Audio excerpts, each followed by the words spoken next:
ನಮಸ್ಕಾರ. Praise the lord Jesus. ಎಲ್ಲ ನನ್ನ ಪ್ರೀತಿಯ ದೇವಜನರೇ, ನನ್ನ ಪ್ರೀತಿಯ ಸಹೋದರಿ ಸಹೋದರ, ಈ ದಿನದಲ್ಲಿ ದೇವರ ಶುಭ ಸಂದೇಶವನ್ನು ಕೇಳಿರುವಂಥ ನಿಮ್ಮ ಹೃದಯಗಳಿಗೆ ಧೈರ್ಯವು, ನಿಮ್ಮ ಮನಸ್ಸುಗಳಿಗೆ ಸಮಾಧಾನವು, ನಿಮ್ಮ ಕುಟುಂಬಕ್ಕೆ ಆಶೀರ್ವಾದವು ಉಂಟಾಗಲಿ. ಇವೆಲ್ಲವೂ ನಾವು ನಂಬಿರುವ ಯೇಸು ಕ್ರಿಸ್ತನಿಂದ ನಮಗೆ ಲಭಿಸುವಂಥದ್ದಾಗಿದೆ. ಕರ್ತನಿಗೆ ಸ್ತೋತ್ರ. ಚೆನ್ನಾಗಿದ್ದೀರಾ? ದೇವರ ನಾಮಕ್ಕೆ ಸ್ತೋತ್ರ ಮಾಡುತ್ತೇನೆ.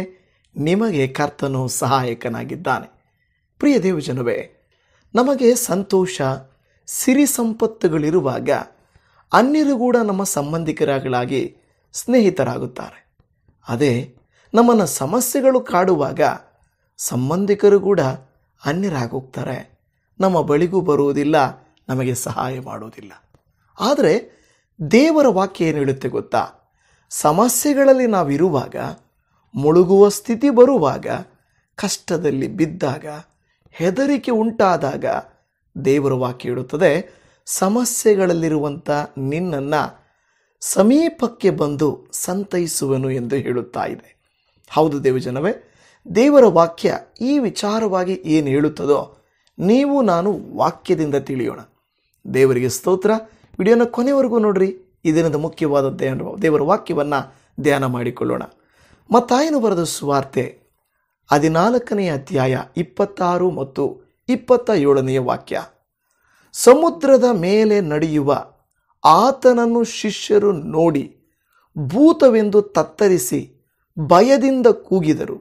ಕೂಡಲೇ ಯೇಸು ಮಾತಾಡಿ ಅವರಿಗೆ, ಧೈರ್ಯವಾಗಿರಿ, ನಾನು, ಅಂಜಬೇಡಿರಿ ಎಂದು ಹೇಳಿದನು ಎಂದು ನಾವು ನೋಡುತ್ತಾ ಇದ್ದೇವೆ. ನನ್ನ ಪ್ರೀತಿಯ ದೇವಜನವೇ, ಯೇಸು ಕ್ರಿಸ್ತರು ಅವರ ಸಮೀಪಕ್ಕೆ ಬಂದು ಭಯಪಡಬೇಡಿರಿ, ಧೈರ್ಯವಾಗಿರಿ ಎಂದು ಹೇಳುವುದನ್ನು ನೀವು ನಾನು ಇಲ್ಲಿ ನೋಡುತ್ತಾ ಇದ್ದೇವೆ. ಪ್ರಿಯ ದೇವಜನವೇ, ನಾವು ಒಡ್ಡಿತನದಲ್ಲಿರುವಾಗ ನಮಗೆ ದೇವರು ಜೊತೆಯಾಗಿರುತ್ತಾನೆ. ನಾವು ದುಃಖಿಸುವಾಗ ಆತನು ಹತ್ತಿರ ಇರುತ್ತಾನೆ. ನಾವು ಕುಗ್ಗಿ ಹೋದಾಗ ತನ್ನ ಕರವನ್ನು ಚಾಚುತ್ತಾನೆ. ಯಾರು ದೇವರ ಮೇಲೆ ನಂಬಿಕೆ ಇಟ್ಟು ಆತನನ್ನು ಆಶ್ರಯಿಸುತ್ತಾರೋ ಅವರಿಗೆ ಈ ಸಹಾಯ ಸಿಗುತ್ತದೆ. ಒಬ್ಬರು ನನ್ನ ಹತ್ರ ಕೇಳಿದರು, ನಿಮಗೆ ಆ ಅನುಭವ ಆಗಿದೆಯಾ ಎಂಬುದಾಗಿ. ಖಂಡಿತವಾಗಿಯೂ ಅನೇಕ ಸಾರಿ ಕುಗ್ಗಿ ಅಳುವ, ವೇದನೆ ಪಡುವ ಸಂದರ್ಭದಲ್ಲಿ ದೇವರು ನನ್ನನ್ನು ಸಾಂತ್ವನ ಪಡಿಸಿದ, ಸಂತೈಸಿದ, ಸಮೀಪಕ್ಕೆ ಬಂದು ನನ್ನನ್ನು ಕನಿಕರಿಸಿದಂಥ ಅನುಭವ ನನ್ನ ಜೀವಿತದಲ್ಲಿ ಆಗಿದೆ. ನನಗಿಂತಲೂ ಹೆಚ್ಚಾಗಿ ವಾಕ್ಯವನ್ನು ಕೇಳುತ್ತಿರುವಂಥ ನಿಮ್ಮಲ್ಲಿ ಅನೇಕ ಸಾರಿ ದೇವರು ನಿಮ್ಮ ಸಮೀಪಕ್ಕೆ ಬಂದು ನಿಮ್ಮನ್ನು ಸಂತೈಸಿರುವುದನ್ನು ನೀವು ಅನುಭವ ಮಾಡಿರ್ತೀರ. ವಿಶೇಷವಾಗಿ ನಾವು ಸಂತೋಷವಾಗಿರುವಾಗೆಲ್ಲ, ಸಮಸ್ಯೆಗಳಲ್ಲಿ ಬಿದ್ದಿರುವಾಗ ನಮಗೆ ದೇವರು ಸಾಂತ್ವನವನ್ನು ಸಮೀಪಿಸಿ ಕೊಡುವಂಥವನು ಆಗಿದ್ದಾನೆ.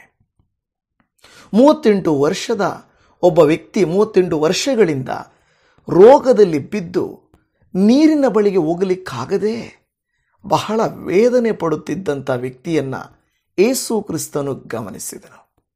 ಆತನ ಸಮೀಪಕ್ಕೆ ಬಂದು, ನಿನಗೇನಾಗಬೇಕು ಎಂದು ಕೇಳಿದಾಗ, ಸ್ವಾಮಿ, ನೀರು ಉಕ್ಕುವಾಗ ಎಲ್ಲರೂ ಬಂದು ಅದರಲ್ಲಿ ಬಿದ್ದೋಗ್ಬಿಡುತ್ತಾರೆ, ನನ್ನನ್ನು ಇಲ್ಲಿಂದ ಆ ನೀರಿನ ಬಳಿಗೆ ನಡೆಸೋರು ಯಾರೂ ಇಲ್ಲ ಎಂದು ಕೇಳಿಕೊಳ್ಳುತ್ತಾನೆ. ಅಂದರೆ ಆ ಸಮಸ್ಯೆಯಲ್ಲಿ ಈತನು ಬಿದ್ದು ಬಹುಕಾಲವಾಯಿತೆಂದು ಯೇಸು ಸ್ವಾಮಿಯನ್ನು ತಿಳಿದು ಯೇಸು ಸ್ವಾಮಿಯೇ ಆತನ ಬಳಿಗೆ ಬಂದು ಆತನನ್ನು ಸಮೀಪಿಸಿ, ನಿನ್ನ ಸಮಸ್ಯೆ ಏನು ಎಂದು ಹೇಳುತ್ತಾರೆ. ಏನೆಂದು ಕೇಳುತ್ತಾರೆ. ಕೇಳಿದ ನಂತರ ಆತನನ್ನು ಸಂತೈಸುತ್ತಾನೆ. ಹೌದಾ, ಸರಿ, ನಿನಗೆ ಸೌಖ್ಯವಾಗಲಿಕ್ಕೆ ಇಷ್ಟ ಉಂಟಾ ಎಂದು ಕೇಳುತ್ತಾರೆ. ಅನಂತರ ಅವನು ಹೇಳುತ್ತಾನೆ, ನನಗೇನೋ ಇಷ್ಟ ಇದೆ, ಆದರೆ ನನ್ನನ್ನು ಇಳಿಸೋದಕ್ಕೆ ಯಾರೂ ಇಲ್ವಲ್ಲ. ಒಂದು ವಿಷಯವನ್ನು ಗಮನಿಸಿರಿ, 38 ವರ್ಷಗಳಿಂದ ಅಲ್ಲಿ ಬಿದ್ದಿದ್ದಾನೆ. ಯಾರೂ ಕೂಡ ಆತನ ಬಳಿಗೆ ಬಂದು ಇಷ್ಟು ಮಾತು ಕೂಡ ಮಾತಾಡಲಿಲ್ಲ. ಕೆಲವರ ಜೀವಿತಗಳಲ್ಲಿ ಗೊತ್ತಾ, ಎಷ್ಟೊಂದು ಗೊತ್ತಿರುವವರು, ಸಂಬಂಧಿಕರು, ಸ್ನೇಹಿತರು ಎಲ್ಲರೂ ಇರುತ್ತಾರೆ. ನಿಜವಾಗಿಯೂ ಅವರ ಹತ್ತಿರಕ್ಕೆ ಬಂದು ಅವರ ಹತ್ತಿರ ಕುಳಿತುಕೊಂಡು ಹೇಗಿದ್ದೀರಾ ಎಂದು ಕೇಳುವ ವ್ಯಕ್ತಿಗಳು ಬಹು ವಿರಳ. ನಮ್ಮ ಜೀವಿತದಲ್ಲಿ ಎಷ್ಟೊಂದು ಜನರೊಟ್ಟಿಗೆ ನಾವು ಒಡನಾಟ ಮಾಡುತ್ತೀವಲ್ವ. ಆದರೆ ಪ್ರಿಯ ದೇವಜನವೇ, ಅವರು ಯಾರೂ ನಮ್ಮ ಸಮೀಪಕ್ಕೆ ಬರುವುದಿಲ್ಲ. ಆದರೆ ದೇವರು ನಮ್ಮ ಸಮೀಪಕ್ಕೆ ಬರುತ್ತಾ ಇದ್ದಾನೆ. ಕರ್ತನಿಗೆ ಸ್ತೋತ್ರ.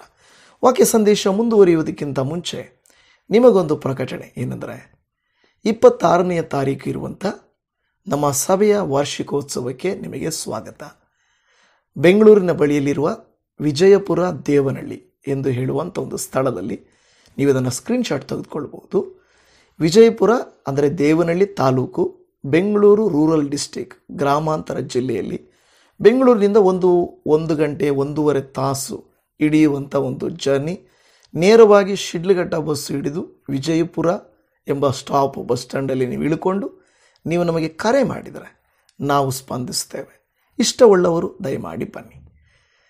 ದೇವರ ವಾಕ್ಯಕ್ಕೆ ಸಾಗಿ ಹೋಗೋಣ. ದೇವಜನವೇ, ಈ ವಾಕ್ಯವನ್ನು ನೀವು ಗಮನಿಸಿದಿರಾ? 38 ವರ್ಷ ಆ ಒಂದು ವೇದನೆಯಲ್ಲಿ ಬಿದ್ದಂಥ ವ್ಯಕ್ತಿಯ ಬಳಿಗೆ ಯೇಸು ಸ್ವಾಮಿ ಸಮೀಪಿಸಿದನು. ಈ ವಾಕ್ಯವನ್ನು ಆಲಿಸುತ್ತಿರುವಂಥ ನಿಮ್ಮ ನನ್ನ ಜೀವಿತದಲ್ಲಿ ಮನುಷ್ಯರ ಸಹಾಯ ನಮಗೆ ಸಿಗದೇ ಇರಬಹುದು. ಎಲ್ಲರಿಗೂ ಕೆಲಸಗಳಾಗ್ತಾ ಇದ್ದಾವಲ್ವಾ? ಎಲ್ಲರ ಕೆಲಸಗಳು ನಡೆದೋಗ್ತಾ ಇದ್ದಾವೆ. ಅವರವರಿಗೆ ಆಶೀರ್ವಾದ ಲಭಿಸ್ತಾ ಇದೆ. ಅವರ ಮಕ್ಕಳು ಉನ್ನತಿಗೆ ಬರ್ತಾ ಇದ್ದಾರೆ, ಮನೆ ಕಟ್ಟಿಕೊಳ್ಳುತ್ತಾ ಇದ್ದಾರೆ, ವಾಹನ ಕೊಂಡುಕೊಳ್ಳುತ್ತಾ ಇದ್ದಾರೆ, ಎಲ್ಲ ಮಾಡ್ತಾ ಇದ್ದಾರೆ. ಆದರೆ ನೀವು ಮಾತ್ರ ಯಾವುದು ಕೂಡ ನಿಮ್ಮ ಕೈಗೆ ಎಟಕ್ತಾನೇ ಇಲ್ಲ, ಯಾವುದು ನಿಮ್ಮ ಕೈಗೆ ಸಿಗ್ತಾನೇ ಇಲ್ಲ ಅಂತ ಬಾಧೆ ಪಡ್ತಾ ಇದ್ದೀರಾ? ನಿಮಗೆ ಕೆಲವು ವರ್ಷಗಳು ಆ ರೀತಿಯಾಗಿ ಅನುಭವ ಆಗಿರಬಹುದು. ಇವತ್ತು ದೇವರು ಹೇಳುತ್ತಾ ಇದ್ದಾರೆ, ನಿನ್ನ ಸಮೀಪಕ್ಕೆ ಬಂದು ಸಂತೈಸುವನು, ನಿನ್ನ ಸಮಸ್ಯೆಗಳನ್ನು ಪರಿಷ್ಕರಿಸುವನು. ಆ 38 ವರ್ಷದಿಂದ ಬಿದ್ದಂಥ ವ್ಯಕ್ತಿಯನ್ನು ನಿನ್ನ ಹಾಸಿಗೆಯನ್ನು ಎತ್ತುಕೊಂಡು ನಡೆ ಎಂದನು.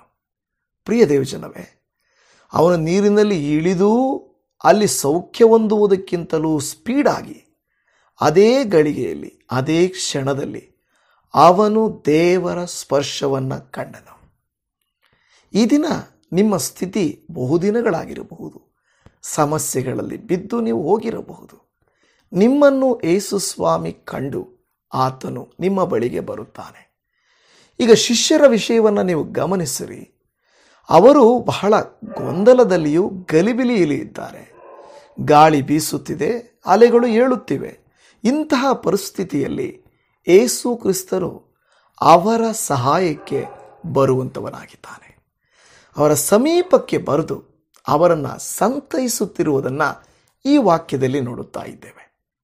ಈ ವಾಕ್ಯವನ್ನು ಕೇಳುತ್ತಿರುವ ನನ್ನ ಸಹೋದರಿ ಸಹೋದರ, ಇದು ಯೇಸಪ್ಪ ನಿಮಗೆ ಹೇಳುತ್ತಿರುವಂಥ ಮಾತು. ಹೆದರಬೇಡಿರಿ, ಧೈರ್ಯವಾಗಿರಿ, ನಾನು ಅಂಜಬೇಡಿರಿ.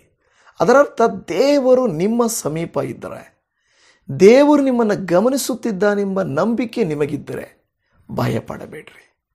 ಯಾಕೆಂದರೆ ನಿಮ್ಮನ್ನೊಬ್ಬನು ಗಮನಿಸ್ತಾ ಇದ್ದಾರೆ, ನಿಮ್ಮನ್ನು ನೋಡುತ್ತಾ ಇದ್ದಾರೆ ಎಂಬ ವಿಶ್ವಾಸ ನಿಮ್ಮಲ್ಲಿ ಇದ್ದರೆ ಆತನ ಸಾಂತ್ವನ ನಿಮಗೆ ಲಭಿಸುವಂಥದ್ದು ಆಗಿದೆ. ಆಮೇನ್. ಇವತ್ತು ದೇವರ ವಾಕ್ಯವನ್ನು ಕೇಳುತ್ತಿರುವಂಥ ನಿಮ್ಮ ಜೀವಿತದಲ್ಲಿ ಆ ಕಾರ್ಯವು ನಡೆಯಲಿ ಎಂದು ನಾನು ಪ್ರಾರ್ಥನೆ ಮಾಡಿಕೊಳ್ಳುತ್ತೇನೆ. ಹಾಗೆ ದೇವಜನವೇ, ನಾವು ನೋಡುತ್ತೇವೆ ಪ್ರಕಟಣೆಯ ಗ್ರಂಥದಲ್ಲಿ 1ನೇ ಅಧ್ಯಾಯ 17ನೇ ವಾಕ್ಯದಲ್ಲಿ, ನಾನು ಆತನನ್ನು ಕಂಡಾಗ ಸತ್ತವನ ಹಾಗೆ ಆತನ ಪಾದಗಳ ಮುಂದೆ ಬಿದ್ದೆನು. ಆತನು ತನ್ನ ಬಲಗೈಯನ್ನು ನನ್ನ ಮೇಲಿಟ್ಟು, ಹೆದರಬೇಡ, ನಾನು ಮೊದಲನೆಯವನು ಕಡೆಯವನು ಸದಾ ಜೀವಿಸುವವನು ಆಗಿದ್ದೇನೆ ಎಂದು ಹೇಳುವುದನ್ನು ನಾವು ನೋಡುತ್ತಾ ಇದ್ದೇವೆ.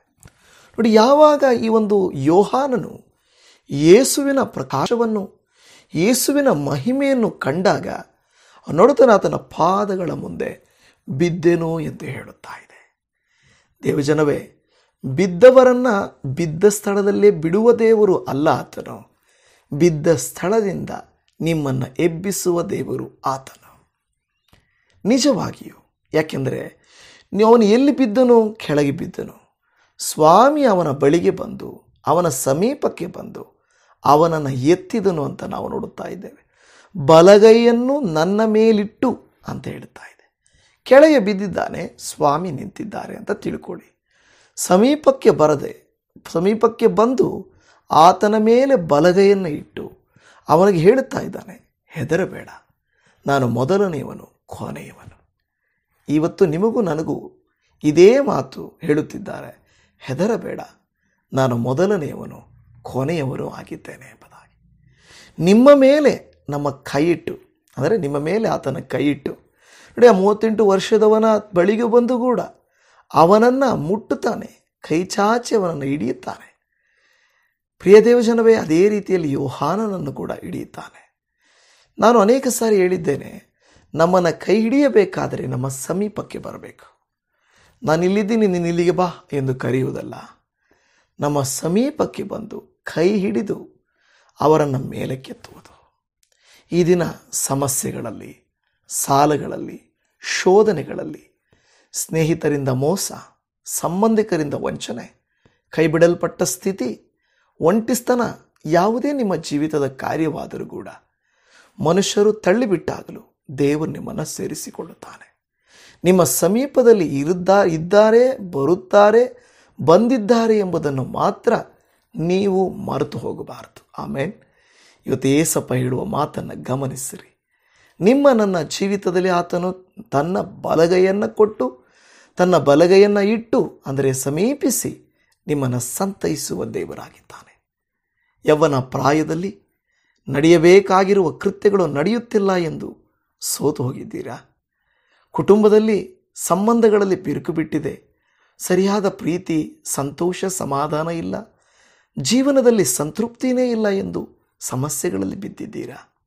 ಕೆಲಸದ ಜಾಗದಲ್ಲಿ ನೀವು ಹೊಂದಿರುವಂಥ ಸಮಸ್ಯೆಗಳು ಅಧಿಕವಾಗ್ತಾ ಇದ್ದಾವ? ಯೇಸು ಸ್ವಾಮಿ ನಿಮ್ಮನ್ನು ಗಮನಿಸ್ತಾ ಇದ್ದಾರೆ. ನಿಮ್ಮ ಸಮೀಪಕ್ಕೆ ಬಂದು, ಮಗಳೇ ಏನಾಯಿತು ಎಂದು ಕೇಳುತ್ತಾರೆ, ಮಗನೇ ಏನಾಯಿತು ಎಂದು ಕೇಳುತ್ತಾರೆ.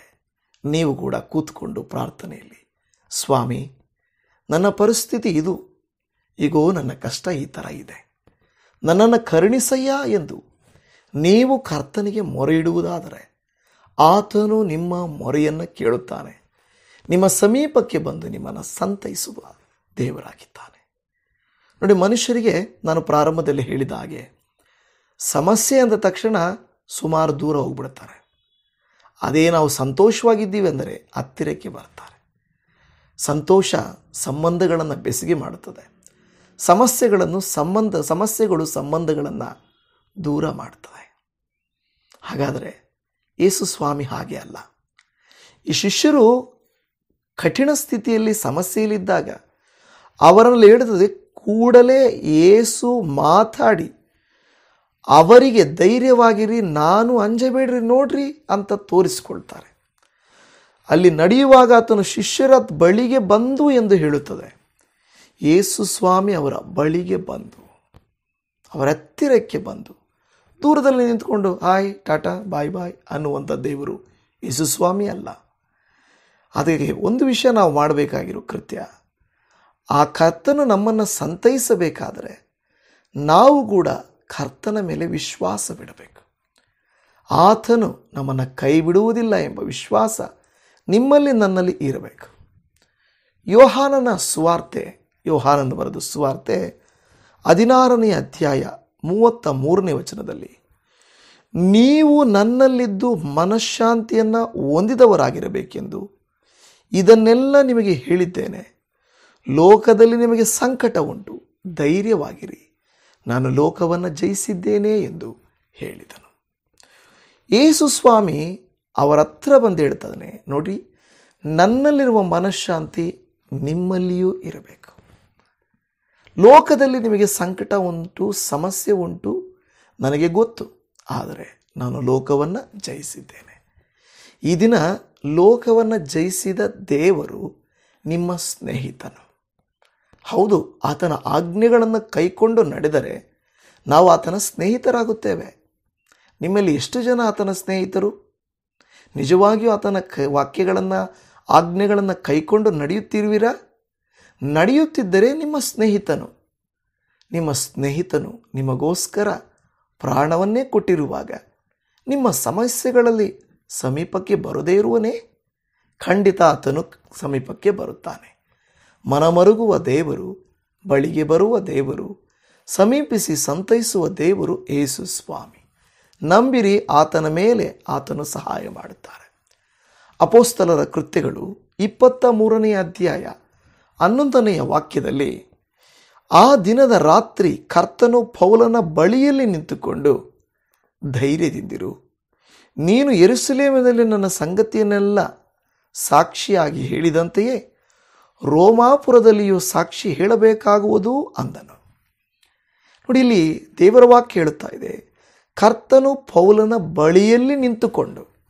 ಅವನೆಲ್ಲಿದ್ದಾನೆ ಗೊತ್ತಾ? ಸಮುದ್ರದ ಮಧ್ಯದಲ್ಲಿದ್ದಾನೆ ಪೌಲನು. ಎಂತಹ ಸ್ಥಿತಿಯಲ್ಲಿದ್ದಾನೆಂದರೆ ಸಮಸ್ಯೆಗಳು ಸುತ್ತುವರೆದಿದ್ದಾವೆ. ನೀವು ಆಲೋಚನೆ ಮಾಡಿ, ನಡು ಸಮುದ್ರದಲ್ಲಿ ಹಡಗೆಲ್ಲ ಹಾಳಾಗಿ ದಾರಿ ಕಾಣದೇ ಇದ್ದರೆ ಹೇಗಿರುತ್ತದೆ? ಭಯಂಕರವಾದ ಸ್ಥಿತಿ. ಅದೇನು ನೀರು ಸುಮ್ಮನೆ ಇರೋ ನೀರಲ್ಲ, ಅಲೆಗಳು ಎದ್ದೇಳುವುದು, ಆಳವಾದ ನೀರು, ಆಶ್ರಯಿಸಲಿಕ್ಕೆ ಭೂಮಿ ಇಲ್ಲ. ಇಂತಹ ಸಂದರ್ಭದಲ್ಲಿ ಕರ್ತನು ಪೌಲನ ಬಳಿಯಲ್ಲಿದ್ದನು ಅಂತ ನಾವು ನೋಡುತ್ತಾ ಇದ್ದೇವೆ.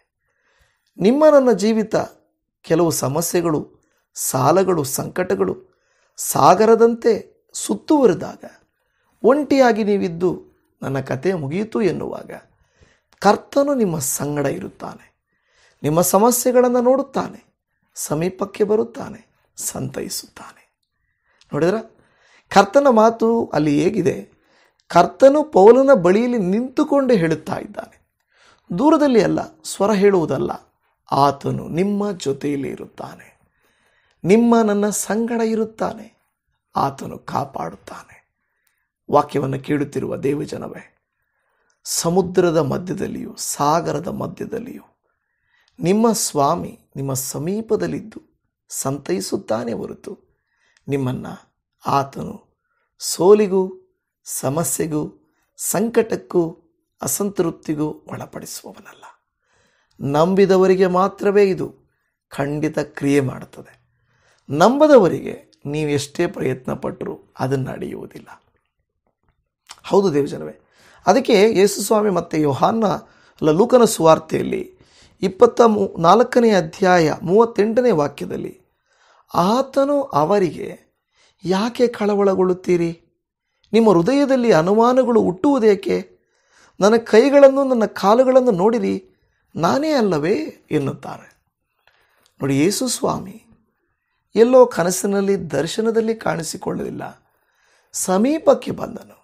ಅವರ ಸಮೀಪಕ್ಕೆ ಬಂದು ಅವರ ನಡುವೆ ನಿಂತು, ಕೈಗಳನ್ನು ನೋಡ್ರಿ, ನನ್ನ ಪಕ್ಕೆಯನ್ನು ನೋಡ್ರಿ, ನನ್ನ ಕಾಲುಗಳನ್ನು ನೋಡ್ರಿ ಅಂತ ಅವರಿಗೆ ತೋರಿಸ್ತಾ ಇದ್ದಾನೆ. ನಿಮ್ಮ ಅನುಮಾನಗಳನ್ನು ತೀರಿಸುವುದಕ್ಕೆ ದೇವರು ದೂರದಿಂದ ಉತ್ತರಿಸುವವನಲ್ಲ, ಸಮೀಪಕ್ಕೆ ಬಂದು ಸಂತೈಸುವನು. ನಿಮ್ಮ ಸಮಸ್ಯೆಗಳಿಗೆ, ಪ್ರಶ್ನೆಗಳಿಗೆ ಉತ್ತರವನ್ನು ಆತನು ಕೊಡುವನು. ಶಿಷ್ಯರ ಪ್ರಶ್ನೆಗಳು, ನಿಜನಾ? ಆ ಥರ ಆಯ್ತಾ, ಈ ಥರ ಆಯ್ತಾ, ಯಾರು ನೋಡಿದ್ರು, ಹೆಂಗೆ ನಂಬೋದು? ಆಗಲ್ಲ, ಇದು ಹೀಗಲ್ಲ ಅನ್ನುತ್ತಿರುವಾಗಲೇ ಯೇಸು ಸ್ವಾಮಿ ಅವರ ನಡುವೆ ನಿಂತು 2 ಪ್ರಶ್ನೆಗಳನ್ನು ಕೇಳುತ್ತಾ ಇದ್ದಾರೆ. ನೀವು ಯಾಕೆ ಕಳವಳಗೊಳ್ಳುತ್ತೀರಿ? ನಿಮ್ಮ ಹೃದಯದಲ್ಲಿ ಯಾಕೆ ಅನುಮಾನಗಳು ಹುಟ್ಟುತ್ತವೆ? ಇವತ್ತು 2 ಪ್ರಶ್ನೆಗಳಿಗೆ ನಿಮ್ಮ ಹತ್ರ ಉತ್ತರ ಇದೆಯಾ? ನನ್ನ ಹತ್ರ ಉತ್ತರ ಇದೆಯಾ? ಏನಲ್ಲಿ ಕೇಳ್ತಾ ಇದ್ದಾನೆ? ಯಾಕೆ ಕಳವಳಗೊಳ್ತಾ ಇದ್ದೀರಾ? ನಂಬಿಕೆ ಇಲ್ಲದವರು, ಕರ್ತನಲ್ಲಿ ವಿಶ್ವಾಸ ಇಲ್ಲದವರು ಕಳವಳಗೊಳ್ಳುತ್ತಾರೆ. 2, ನಿಮ್ಮ ಹೃದಯದಲ್ಲಿ ಅನುಮಾನಗಳು ಹುಟ್ಟುವುದಕ್ಕೆ. ಈ ವಾಕ್ಯವನ್ನು ಕೇಳಿದ ಮೇಲೂ ನಿಮಗೆ ಅನುಮಾನಗಳು ಹುಟ್ಟುತ್ತಾ ಇದೆಯಾ? ತಪ್ಪು, ಬೇಡ. ಯಾಕೆಂದರೆ ಕರ್ತನು ನಂಬಿಗಸ್ತನು, ಆತನು ಸದಾ ಜೀವಿಸುವಾತನು, ಆತನು ಉಪಕಾರ ಮಾಡುವಾತನು, ಸರ್ವಸೃಷ್ಟಿಕರ್ತನಾಗಿರುವ ಆತನು, ಸಮಸ್ತವನ್ನು ಅರಿತಾತನು, ಸಮಾಧಾನವನ್ನು, ಶಾಂತಿಯನ್ನು, ಸಂತೃಪ್ತಿಯನ್ನು, ಸಮಸ್ಯೆಗಳಿಂದ ಬಿಡುಗಡೆಯನ್ನು, ಸಾಲಗಳಿಂದ ಬಿಡುಗಡೆಯನ್ನು, ಸಂಬಂಧಗಳನ್ನು ಸೇರಿಸುವುದನ್ನು ಆತನು ಮಾಡಲಿಕ್ಕೆ ಶಕ್ತನಾದ ದೇವರಾಗಿದ್ದಾನೆ. ಈ ದಿನ ನೀವು ನಾನು ಪ್ರಾರ್ಥನೆ ಮಾಡೋಣವಾ? ಸ್ವಾಮಿ, ನಿಜಾನೇ ಅಪ್ಪ, ನನ್ನ ಸಮಸ್ಯೆಗಳು ಸಾಗರದಂತೆ, ಸಮುದ್ರದಂತೆ ನನ್ನನ್ನು ಮುಳುಗಿಸಲಿಕ್ಕೆ ನೋಡುವಾಗ, ನನ್ನ ಸಾಲಗಳು ನನ್ನನ್ನು ಸುತ್ತುವರಿದಾಗ, ಶತ್ರುಗಳು ನನ್ನನ್ನು ಸೋಲಿಸಲಿಕ್ಕೆ ನೋಡುವಾಗ, ದೇವರೇ, ಸಂಬಂಧಿಕರು ನನ್ನನ್ನು ಕೈಬಿಟ್ಟಾಗ, ಸ್ನೇಹಿತರು ನನ್ನನ್ನು ಕರ್ತನೇ ಅಲ್ಲಗಳೆದಾಗ, ನೀನು ನಮಗೆ ಹತ್ತಿರವಾಗಿದ್ದೀಯೆಂದು ನಾವು ನಂಬುತ್ತಾ ಇದ್ದೇವೆ. ಕರ್ತನೇ, ಪೌಲನ ಸಮೀಪ ನೀವಿದ್ದೀರಿ. 38 ವರ್ಷದ ಆ ವ್ಯಕ್ತಿ, ಕರ್ತನೇ, ಒಂಟಿಯಾಗಿ ಬಿದ್ದಿದ್ದಾಗ ನೀವು ಸಮೀಪಕ್ಕೆ ಬಂದಿರಿ. ನಿಮ್ಮ ಶಿಷ್ಯರು ಸಮುದ್ರದ ಮಧ್ಯದಲ್ಲಿ ಸಮಸ್ಯೆಯಲ್ಲಿದ್ದಾಗ ಅವರ ಸಮೀಪಕ್ಕೆ ಬಂದಿರಿ. ಅವರೆಲ್ಲರನ್ನ ಕಾಪಾಡಿದ ದೇವನು ನಮ್ಮನ್ನು ನೀನು ಕಾಪಾಡುವುದಿಲ್ಲವೇ? ಖಂಡಿತವಾಗಿಯೂ ನೀವು ನಮ್ಮನ್ನು ಕಾಪಾಡುತ್ತೀರಿ. ಸಮಸ್ಯೆಗಳ ಸುಳಿಯಿಂದ ನಮ್ಮನ್ನು ಮೇಲಕ್ಕೆತ್ತುತ್ತೀರಿ ಎಂದು ನಂಬಿ ಯಾರು ಪ್ರಾರ್ಥಿಸುತ್ತಿದ್ದಾರೋ ಅವರ ಹೃದಯವು ಕಳವಳಗೊಳ್ಳದಿರಲಿ, ಹಂಜದಿರಲಿ, ಅನುಮಾನಗಳು ಹುಟ್ಟದಿರಲಿ.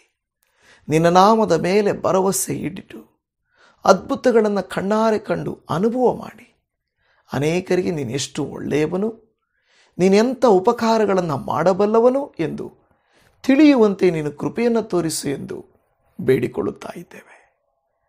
ಸರ್ವೋನ್ನತನೇ, ಸರ್ವಶಕ್ತನಾದ ದೇವರೇ, ಈ ದಿನ ನನ್ನೊಟ್ಟಿಗೆ ಸೇರಿ ಈ ಪ್ರಾರ್ಥನೆಯಲ್ಲಿ ಭಾಗವಹಿಸಿರುವ ಈ ಸಹೋದರಿಯನ್ನು, ಈ ಸಹೋದರನನ್ನು, ಇವರ ಕುಟುಂಬವನ್ನು, ಇವರ ಪರಿಸ್ಥಿತಿಯನ್ನು, ಇವರ ಸಮಸ್ಯೆಗಳನ್ನು ಈ ವಾಕ್ಯಾನುಸಾರವಾಗಿ ನೀವು ಸಮೀಪಕ್ಕೆ ಬಂದು ಅವನ ಸಂತೈಸಿ ಸಮಸ್ಯೆಗಳನ್ನು ತೀರಿಸಬೇಕೆಂದು ನೀನು ಅವರ ಕಣ್ಣೀರನ್ನು ನೋಡಿ, ಅವರ ಕಷ್ಟವನ್ನು, ಕುಟುಂಬವನ್ನು ನೋಡಿ ಉಪಕಾರ ಮಾಡುತ್ತೀರೆಂದು ಬೇಡುತ್ತಾ ಇದ್ದೇವೆ. ಶುಭ ಕಾರ್ಯಗಳು ಈ ವರ್ಷ ಅವರ ಜೀವಿತದಲ್ಲಿ ನಡೆಯಬೇಕು. ಅವರ ಮನೆಯು ಸಮಾಧಾನದಿಂದ ತುಂಬಬೇಕು. ನಿನ್ನ ಪ್ರಸನ್ನತೆಯು ಅವರ ಜೀವಿತಗಳಲ್ಲಿ ಕಾಣಬೇಕು ಸ್ವಾಮಿ. ಪ್ರತಿದಿನ ವಾಕ್ಯವನ್ನು ಧ್ಯಾನ ಮಾಡಿ, ಪ್ರತಿದಿನ ಅಪ್ಪಾದೇವರೇ ನಿನ್ನ ಪ್ರಸನ್ನತೆಯಲ್ಲಿ ಬರುವ ಇವರ ಮುಖಗಳು ಕಳೆಗೊಳ್ಳಲಿ, ಇವರ ಕುಗ್ಗುವಿಕೆಯು ಕಣ್ಣೀರುಗಳು ಮರೆಯಾಗಲಿ, ಇವರ ಕಷ್ಟ, ಸೋಲು, ಸಮಸ್ಯೆಗಳು, ಸಾಲಗಳು ನೀಗಿ ಹೋಗಲಿ, ಶರೀರದಲ್ಲಿ ಆರೋಗ್ಯವು ಹೆಚ್ಚಾಗಲಿ. ಅದ್ದಿಗೆ ಬರುವಂತೆ ಯವ್ವನ ಪ್ರಾಯದ ವ್ಯಕ್ತಿಯ ಮನಸ್ಸಿನಂಥ ಮನಸ್ಸು ನೀನು ದಯಪಾಲಿಸಿಕೊಡು. ನೀನು ಯಾವಾಗಲೂ ನಮ್ಮ ಸಮೀಪವಿರು ಎಂದು ಮನವಿ ಮಾಡುತ್ತಾ ಇದ್ದೇವೆ. ಈ ದಿನವೆಲ್ಲ ಇವರ ಸಂಗಡ ಇದ್ದು ಪ್ರಯಾಣದಲ್ಲಿ, ಕೆಲಸದಲ್ಲಿ, ಕುಟುಂಬದಲ್ಲಿ ಕೇಡುಗಳಿಂದ, ಅಪಘಾತಗಳಿಂದ, ಬೇರೆ ಅವಮಾನಗಳಿಂದ, ಅನಾರೋಗ್ಯಗಳಿಂದ ಇವರನ್ನು ತಪ್ಪಿಸಿ ಕಾಪಾಡು. ಇವರನ್ನು ನೋಡುವ ವ್ಯಕ್ತಿಗಳು ನಿಜವಾದ ಕ್ರಿಸ್ತನು ಇವರಲ್ಲಿದ್ದಾನೆ ಎಂದು ಅನುಭವ ಮಾಡಿಕೊಳ್ಳಬೇಕಪ್ಪ. ಇವರ ಕುಟುಂಬದ ಕಣ್ಣೀರನ್ನು ಒರೆಸು, ಬಲಹೀನತೆಯನ್ನು ತೆಗೆದುಬಿಡು ಎಂದು ಬೇಡಿಕೊಳ್ಳುತ್ತಾ ಇದ್ದೇವೆ. ದೇವರೇ, ಇವರ ಮನೆಯಲ್ಲಿ ಇರುವಂಥವರ ರಕ್ಷಣೆಗಾಗಿ ಬೇಡುತ್ತಾ ಇದ್ದೇವೆ. ನೀನು ಬರುವ ತನಕ ನಾವೆಲ್ಲರೂ ಸಿದ್ಧ ಮನಸ್ಸಿನಿಂದಿರುವಂತೆ ಕೃಪೆಯನ್ನು ತೋರಿಸು ಸ್ವಾಮಿ. ಸಮುದ್ರದ ಸುಳಿಯಲ್ಲಿ ಸಮಸ್ಯೆಗಳಲ್ಲಿದ್ದರು, ಕಷ್ಟಗಳಲ್ಲಿದ್ದರು, ಭಯದಲ್ಲಿದ್ದರು, ನಡುವೆ ನಿಂತು ನೀನು ಧೈರ್ಯ ಹೇಳಿ ನಮ್ಮ ಭಯಗಳನ್ನು ತೆಗೆದು ಸಮೀಪಿಸಿ ಸಂತೈಸಿ ಸಹಾಯ ಮಾಡಬೇಕೆಂಬುದಾಗಿ ಈ ದಿನದ ಪ್ರಾರ್ಥನೆಯಲ್ಲಿ ಭಾಗವಹಿಸಿದ ಎಲ್ಲರನ್ನ ಕುಟುಂಬವನ್ನು ಅನುಗ್ರಹಿಸೆಂದು ಯೇಸುವಿನ ನಾಮದಲ್ಲಿ ಪ್ರಾರ್ಥಿಸುತ್ತೇವೆ ತಂದೆಯೇ. ಆಮೇನ್, ಆಮೇನ್. ಪ್ರೀತಿಯುಳ್ಳ ದೇವಜನವೇ, ನಿಮ್ಮೆಲ್ಲರಿಗೂ shalom. Praise the lord Jesus.